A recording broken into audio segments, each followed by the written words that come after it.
So earlier this month, Apple launched its first over-the-ear headphones, Airpods Max. While its price $549 has been one of the biggest talking point, the case which comes with Airpods Max has been the subject of curiosity as well.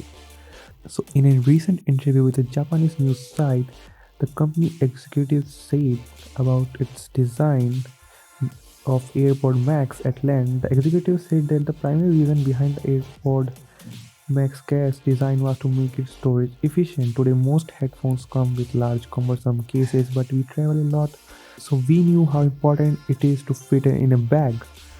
Further, Apple said that the case has a structure in which one sheet is cut out and fastened in several places so that it becomes three-dimensional.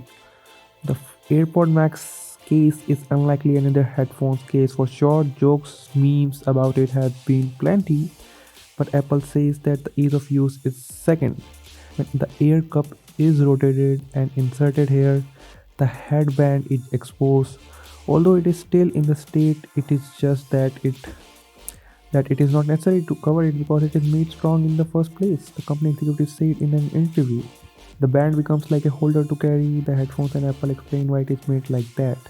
Thanks to the exposed band, it is possible to have a function that you can easily grasp it with your hand and take it out of the bag as per the company. So that's it. This is what Apple has to say about its case. Thank you.